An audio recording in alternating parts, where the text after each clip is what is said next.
Give me what to say, let me hear you clearly define what I am to do.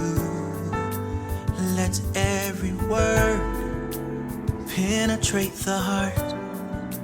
Let what is said lead them running to your arm. Use me, Lord. Use me, Lord.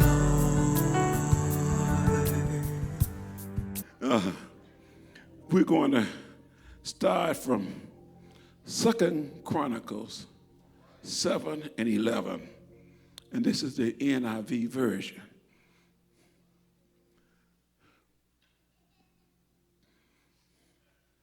When Solomon had finished the temple of the Lord and the royal palace, and had succeeded in carrying out all that he had in mind to do in the temple of the Lord and in his own palace, the Lord appeared to him at night. The Lord appeared to him at night and said, I've heard your prayer and have chosen this place for myself as a temple for sacrifices. When I shut up the heaven so that there is no rain, I command locusts to devour the land, I send a plague among my people. Oh, and see, this I can start right here, but I gotta be cool, okay? If my people, I didn't say them folks on the side, if my people who are called by my name will humble themselves and pray, seek my face, turn from their wicked ways, then I will hear from heaven and I will forgive their sin and I will heal their land. I will heal their land. Now, I got to do this. I'm going back. Let me read this. As my old friend Ella Stone would tell me, you got to look into the background of that statement. You just can't start out. You got to give them some background. So let me give you a little background. If we go back in time about 4,000 years to about 2000 BC, about 4,000 years ago, the Lord appeared to a man named Abram. This can be read in Genesis chapter 2. The Lord graciously chose Abram, although he did nothing to deserve it. God made an amazing three-part promise, a covenant with Abram. His name later changed to Abraham, which means father of a multitude. The Lord promised Abram offsprings as numerous as the sky, as stars in the sky, land, and a universal blessing of all nations on earth through his offspring. Now let's hit the fast forward and travel forward 1,000 years. Abraham's offspring, the nation of Israel, God's people, are finally in the land God promised to Abraham. God's people, Israel, are living in peace under their greatest king, David. Now, David wanted to build a house where the Lord could dwell with the people, but God didn't allow him because he was a man of war. Solomon's son David was the one who actually built the temple where God's special presence dwelled with Israel. And after this temple was completed, Solomon dedicated it to the Lord in 2 Chronicles 7:1. And we're going to see what he said in 2 Chronicles 7:1. When Solomon finished praying, fire came down from heaven, consumed the burnt offering, the sacrifice, and the glory of the temple was filled. Now, Pastor C talked about this not too long ago. I don't know if you remember or not. It was in this promised land where worshiping the temple that Israel was to be a light, an example for all nations. But Solomon knew that Israel often failed to meet God's moral and spiritual standards. By not meeting these standards, they could not be the light of all nations. So Solomon dedicated the temple to the Lord in prayer. But he made these requests of the Lord.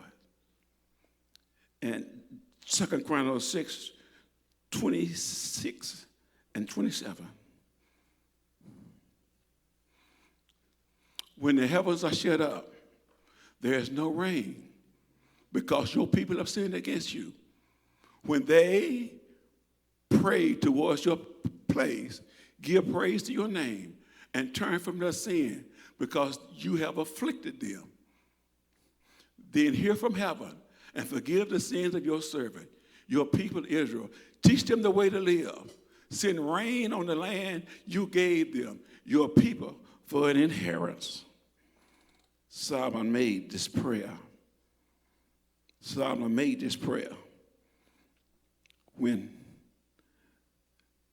and Solomon made this request with God. When Solomon had finished, let's go to 2 Chronicles 7:11.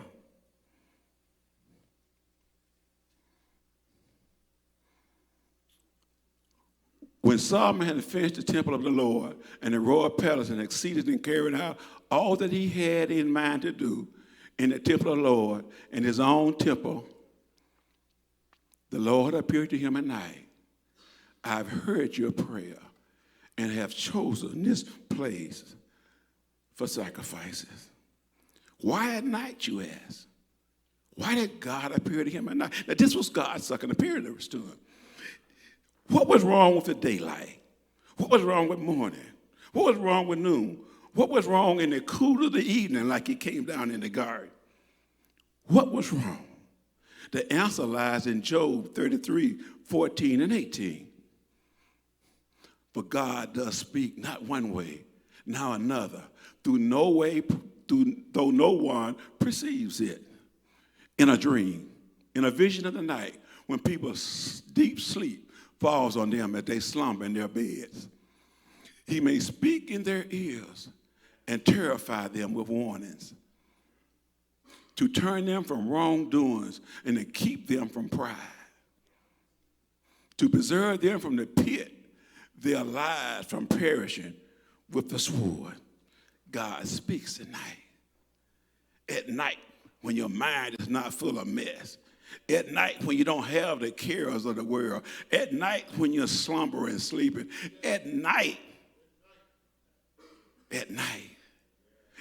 when you're vulnerable, you can't do anything. When you're just laying there. At night, when you don't have time to hate, when you don't have time to perceive things, when you don't have time to dig dirt, when you ain't got time to call your neighbor, when you ain't got time to fuss at your spouse, when you ain't got time to threaten kids. At night, when you should be relaxing, you should have said your prayers before you went to bed. You should have dedicated the day to God. You should have asked for forgiveness at night. Now we wonder why he come at night. At night is when you rest. At night is when you charge your body. You re-energize. If you don't sleep well, turn your TV off. Turn your radio off. Forget what you were thinking about. If you can't sleep, pray. Read the Bible. I guarantee you'll go to sleep. That's a promise. At night, God came to him after Solomon's mind was relaxed. After Solomon had did all the things he thought he should do. At night, he came to him and let him know that this is what's going to happen, that I'm going to preserve you. I'm going to take care of you. Everything's going to be all right at night. Oh, at night. 2 Chronicles 7:14. If, maybe, I think so, if my people who are called by my name will humble themselves, pray, seek my face, and turn from their wicked ways, then I will hear from heaven, and I will forgive their sin, and I will heal their land. If my people, My people, if my people give reference not only to Israel, but to the Gentile nation under God. Who were God's people? Solomon's knowledge of the future and of humanity was wise. After all, he was the wisest man who ever lived. Let's examine those who are God's people. Let's examine those who are God's people. God's people have a special calling. Jeremiah 1, 4, and 6. The word of the Lord came to me saying, before I formed you in the womb, I knew you. Before you were born, I set you apart. I appointed you as a prophet to the nations. Our last, sovereign God, I said, do not speak to me. I am too young. Listen to this. Before you were born, the call went out to put you on the schedule. You are on the schedule. A schedule of labor in the fields of lost souls. A life of being a righteous and spiritual light for the world. A path of leading the sinful to a path of eternal rest and peace in God. These are God's children, his sheep who know his voice and follow their shepherds. Jeremiah 29:11. For I know the plans I have for you, declares the Lord. Plans to prosper you, not to harm you. Plans to give you hope and a future. Nobody plans better than God. Nobody knows plans better than God. God plans the beginning, the end, and the end from the beginning and middle ways out. God makes a plan nobody can circumvent. God's plans are absolute. God's will is absolute. God's grace is absolute. God plans what's best for you and I and for the better outcome of us and mankind. All you got to do is stay within his will. God's will. That's all you got to do. Oh. Proverbs 19:21.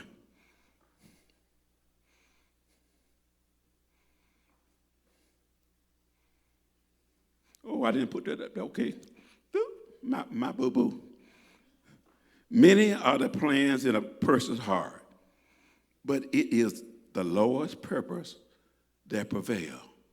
I say it again. Many are the plans in a person's heart, but it's the Lord's purpose that prevails. Your plans don't mean nothing. I know you got to get up tomorrow, but your plans don't mean nothing. If he said, you done shuck your last year of corn, you done went to your last day of work, you didn't put enough in the storehouse, it's time for you to go, you gone. Your plans of savings, your plans of domineering, all of your plans don't mean nothing.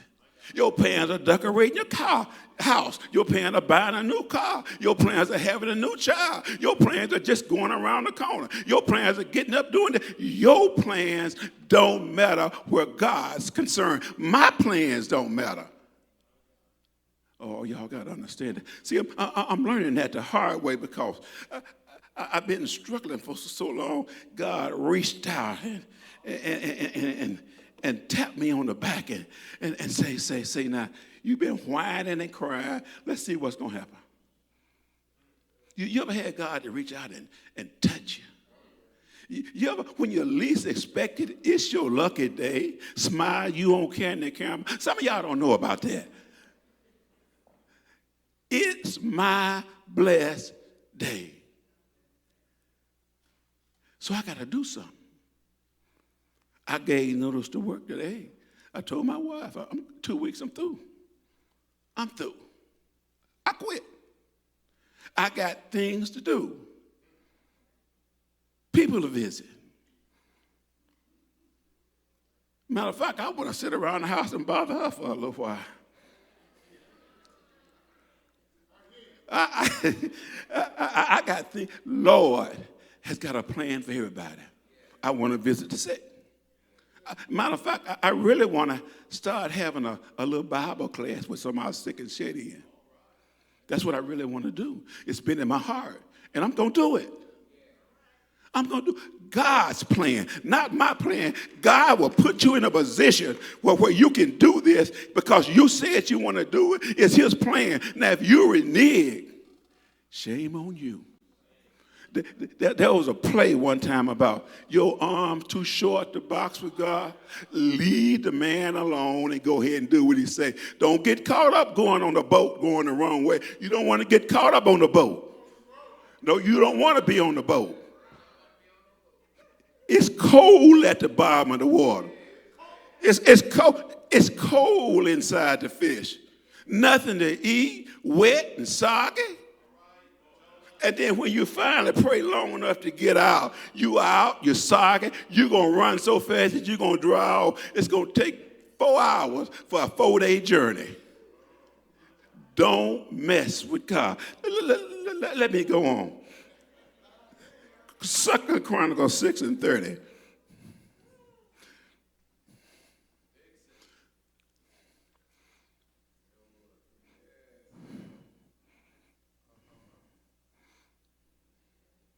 Oh, I didn't put that on there either. Oh. 2 Chronicles 6:30-33. Lord, y'all help me. Thank you. Oh, that is. Oh, she found it anyway. Then hear from heaven, thy dwelling place. Forgive, render to every man according to all his things, whose heart thou knowest. For thou only knowest the hearts of the children of men.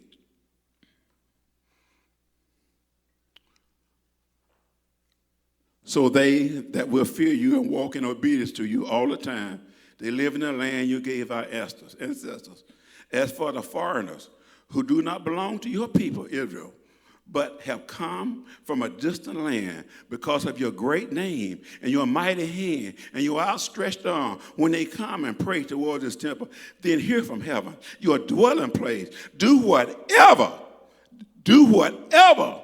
the foreigner asks of you, so that all people on the earth may know that you are named and fear you as do your own people, Israel, and may know that this house I have built bears your name.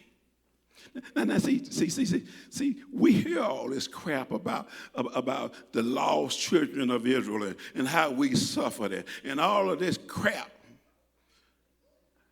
Listen, didn't Solomon just open up a prayer for Israel? Did he just ask God to forgive them of their iniquity, their sin, their triflingness, being a knucklehead? Guess what? He included us in that prayer. We were included in this thing from Jump Street. I don't want to hear folks, we're in the Old Testament, but we were included in this thing by Solomon. He included all nations, all people. Revelation saying that stood before God, all tongues, all countries, all.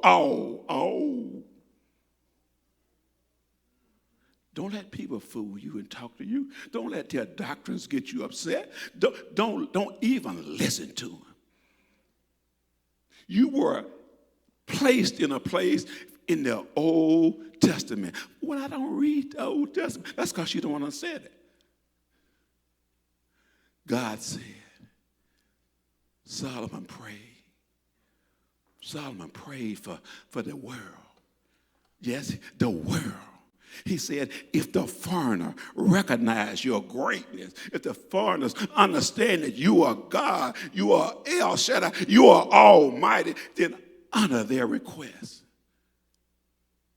If the Gentile, if the African, if the Enoch, if the Samaritan, if they come to you